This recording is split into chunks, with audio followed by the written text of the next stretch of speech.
How's it going, everyone? My name is DestinyElement. Hope you guys are all doing well, and we are back with another Honkai Star Rail video for today. And today I have a tier list for you guys, So as I'm getting back into YouTube after being away for so long, I wanted to prioritize certain videos, and this tier list was at the top of my to-do list because I wanted to have this video out before 1.4 drops. But that also means that other videos like my Fushuan guide, I'm probably not going to upload because there are just dozens of guides on her on YouTube, and it's like I feel like my video isn't necessary. Like, there are a lot of great guides, and she's also a really easy character to build. So if anything, I may talk about her a little bit on how I personally build her, but there's just a lot of good guide videos on YouTube, so I rather put my attention towards preparing videos for 1.4, because it's like it's hard for me to make content for 1.4 or to talk about characters in 1.4 if I'm still talking about characters and making content for 1.3. So but this tier list had to be made, and I wanted to update it and adjust it, so that's basically what we're gonna do. For anyone new to the channel, these tier list videos, these are all my thoughts and opinions, and I'm gonna try to justify why I put each character in the tier that they're in. But it's completely fine if you guys disagree with me. Just let me know in the comment section, if there's a character that you like that should be moved up and down, or if there's a character that you feel like shouldn't be in a certain spot. But I would love to hear you guys' feedback, and that's basically it. So if you guys do enjoy the video, leave a like, comment, subscribe. It really does help me out, and yeah, let's get into the video. Okay, so getting into the tier list, there are a couple adjustments that I want to make. Not too many, so this tier list video is maybe going to be a little bit shorter than my other ones. But the first thing that I do want to change is Clara. I actually do want to bump Clara up to S tier, and the reason for that, in my last video, my last tier list video, I said that Clara is very dependent on enemies attacking her, and it kind of gives this like RNG to her damage because every turn she may do different damage because she's reliant on enemies attacking her. But she performs exceptionally well in Swarm Disaster, and I think that's really important because Swarm Disaster is some of the hardest content that we've gotten since Memory of Chaos, and even then, like, Memory of Chaos isn't that hard. All you need is a level 80 DPS and some solid supports to keep your damage afloat. Clara is able to do something that most characters can't do, and that's solo difficulty 5 on Swarm Disaster, and she performs really well because, even though you may have good blessings and high rolls on a lot of your resonances and interplays, and you may even level up a lot of your blessings, the thing about Clara is, like, she fits on a lot of team comps, and team comps are very important in Swarm Disaster. Like, you can't just run whatever team that you want and, consistently beat it, So it's like having a good team comp in Swarm Disaster obviously matters. Clara just performs just really well, and I think it kind of just changed my opinions on destruction units in general. Like, we have destruction units that can obviously sustain themselves and heal, like Blade. Then you have, destruction characters that can tank and counter and they have damage mitigation like Clara. And then you even have characters that just do a crazy amount of damage like Jing Liu and Dan Heng. And I think this is really important to note because with destruction characters, their kits are so general, they're so vague, and every single destruction character can play somewhat differently from the last. And I think that's actually really important because it makes destructions more of a flex pick, if anything, and I actually really like that. So I think even though Clara may not dish out as much damage as Blade, like 1-to-1, even if you were to hyper invest in Clara, maybe she won't out damage Blade, but she does offer other things that Blade doesn't have, and I think that's really important. So I'm not going to say that Blade is better than Clara or Clara is better than Blade, but they are both exceptionally good at what they do, and I think that is what makes the destruction role so unique. So I'm going to keep her in S tier, and honestly, I'm probably going to keep her there because I don't really see her falling off or going anything below S tier unless we get another character that does what she does, and most of their damage comes from counters. The next character that I actually do want to adjust is Natasha. I love Natasha. She's a great healer.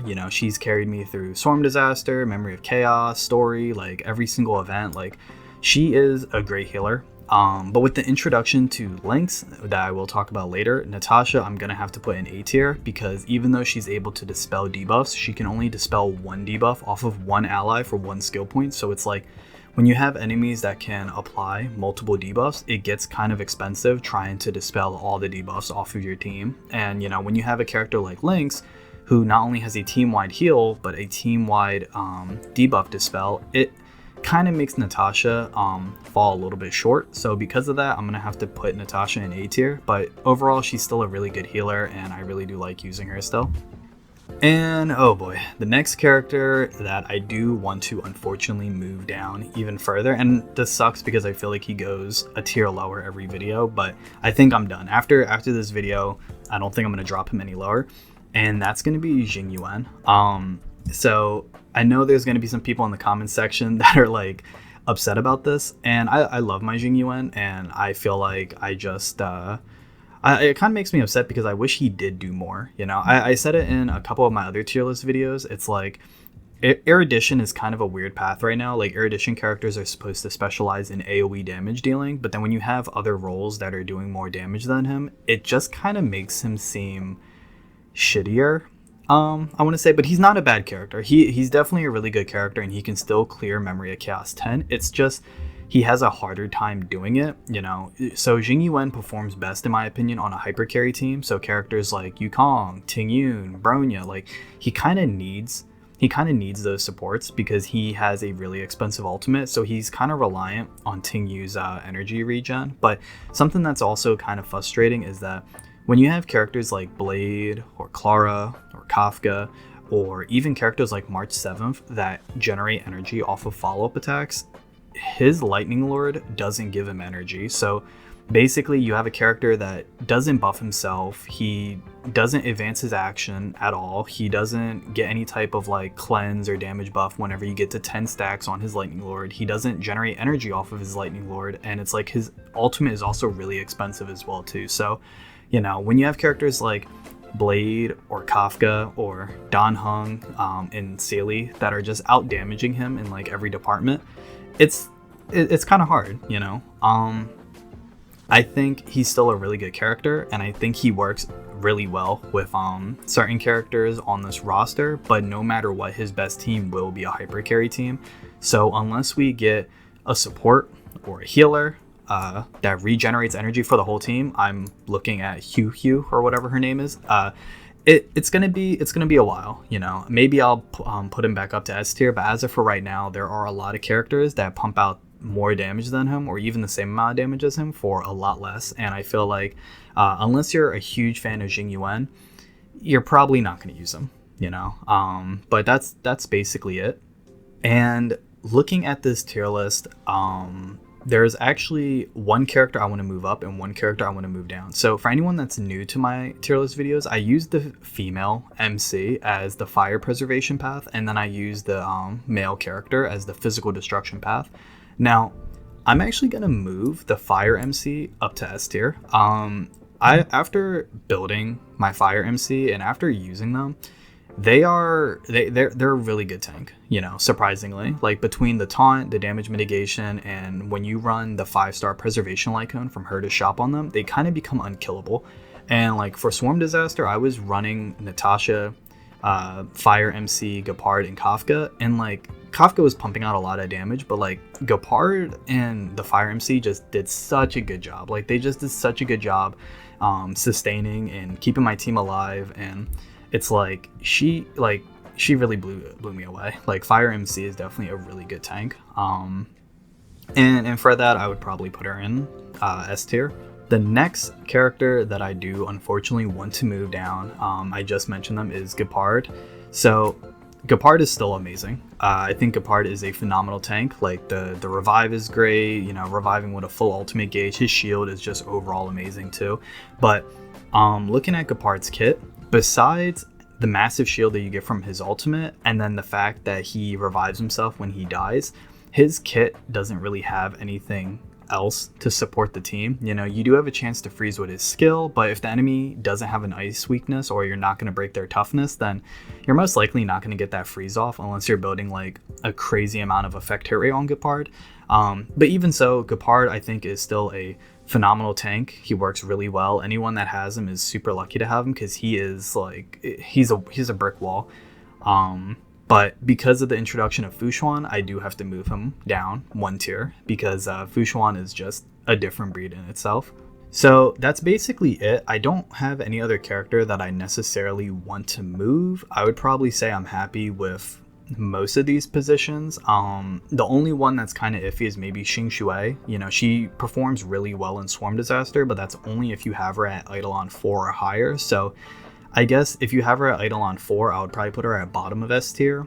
Anything under Eidolon 4, I would maybe just say like somewhere around the top of A tier, mid A tier. Like she's a solid unit, really good. But I think between her being Eidolon dependent and, you know, her kit still revolving around like a bit of RNG, and she's also very skill point hungry. Like it's kind of iffy. So I'm just gonna keep her in A tier for now. But moving on to the new characters, man. Moving on to these new characters. So the first character I want to talk about is Lynx. You have a character that can increase aggro for your tanks and for your destruction characters, and this is going to make Clara better, Blade better, Gepard better. This is going to make characters like that just rely on eating hits for your team a lot better. And also, not only that, her having a team-wide dispel, also phenomenal. Like just a really good healer. Solid heals, good regeneration, easy to build, team versatility, and the fact that she has utility. Overall, really good character. Not disappointed in her kit whatsoever, and she works on other teams too, not just mono quantum. So definitely really good character. Now the next character I want to talk about is Dan Heng. This behemoth of a damage dealer, man. Like, oh my god. So first off, I don't think anyone really expected him to do that much damage. I think everyone just saw that he had like imaginary destruction typing and that he was able to offset skill points by using his skills or whatever you want to call them. And he is absolutely ridiculous. You know, it's like he doesn't do anything that's like revolutionary, but if I had to compare him to someone, it actually would be Xing Shui. Like, he is Xing Shui if she didn't have to gamble or consume skill points to get her hit in hand. That's what Dan Heng, that's what 5-star Dan Heng is. Like, it's actually insane. So I'm gonna put him in double S tier. I think between him working on a mono imaginary team, a hyper carry team, him working on a dual quantum dual imaginary team, he has a pretty good handful of comps that he can fit on. The fact that he's able to offset the amount of skill points that he uses is also very useful. Him being able to pump out a lot of damage, I think, is just insane. Like, it's probably some of the most damage that we've seen in the game, and before that it was Sealy for like 3 months. So the thing with Dan Heng, the only thing that I'm worried about when it comes to him is if you don't have his ultimate up, you're forced to use skill points, and if you don't have the 3 skill points, you're not getting the maximum amount of damage on him. So, you know, that's when your damage starts to waver a little bit.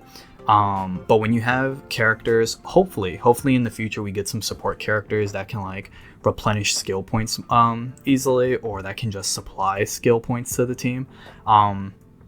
That's kind of the only thing that's really iffy about him. Like, he is a very like skill point hungry character, but even so, his damage is like, it's worth the investment. You know, it's not like using Sealy's skill 3 times will pump out the same amount of damage as Dan Heng. Like, Dan Heng just has so much damage that it just puts him as an outlier for every single other damage dealer. So for that, I'm gonna put him in double S tier. Now, the final character that we are going to be talking about in this tier list is Fu Xuan herself. And unironically, I think Fu Xuan is probably the best character in the game. I said before my other tier list video, if I had to make a top 5 best characters in the game, it would probably be like Bronya, Silverwolf, Locha, Sealy, and then, I don't know, probably like a jank pick or something, like something random. But with the introduction to Fu Xuan, I would probably say top 5 would look something like Fu Xuan, Dan Heng, Silverwolf, Bronya, and then Locha. I would probably say these 5 are the best characters in the game, because every single one of these characters do something that just kind of revolutionizes the game, and Fu Xuan is no exception to that. You basically have a tank that can increase the team's max HP, can increase their crit rate, mitigate up to 65% damage as well too, heal the whole team with her ultimate, and she also has great skill point consumption because you only have to use her skill once every 3 turns, and she is kind of ridiculous, you know. I know a lot of people wanted to run her on a mono quantum team, which she does amazing on. I've been running mono quantum, and then I've also been running her, Silverwolf, Bronya, and Sealy together, and Fu Xuan makes the game like Baby Gerber mode. She basically does the same thing that Locha does. Basically, where like Locha and Fu Xuan both make the game easy as possible, where you can run whatever team comp you want. It doesn't matter. You can play whatever way you want. It doesn't matter. Locha will bail you out of whatever danger you're in, and Fu Xuan will also do the same thing. And these two characters make the game like absolutely insane, where you can run Locha on one team for Memory of Chaos, and then you can run Fu Xuan on another team for Memory of Chaos. And God forbid, if you're playing, if we ever get any type of hard content in the game where you need to run Fu Xuan and Locha on the same team, like, I don't know, but Fu Xuan is insane. Like, she is a phenomenal character. So in my opinion, if I have to say top 5 best units in the game right now, it would definitely be her, Dan Heng, Silverwolf, because I think her debuffs and her utility are still phenomenal. Bronya, because there's no other support in the game that's doing what she's doing, and then probably Locha. You know, as much as I like Sealy and Kafka, Sealy is really good with her damage, and she is self-sufficient, and Kafka has some of the most AoE damage in the game and will only get better once more dot characters come out. And she also works well as the only dot damage dealer on a team. So, you know, these two characters are great, but when it comes to like top 5 like behemoths, like these 5 are like they're a completely different story. Like, they are an outlier in everything that their role is supposed to be. That's basically it. I'm really excited to cover these characters in 1.4, like Jingliu, Guinevere, and Topaz. Like, I'm really excited because Topaz looks insane, so does Jingliu. So that's basically it. That's what I wanted to cover with this tier list video. So I'm kind of excited to do another one for 1.4 and also show off some gameplay and summons, hopefully, for both of these characters. So hopefully I get one of them. But thank you guys for watching. Thank you guys for sticking around, and hopefully you guys enjoyed the video. If there's anything that you guys maybe want to share in the comment section, let me know, and I'll see you guys in my next video. Peace.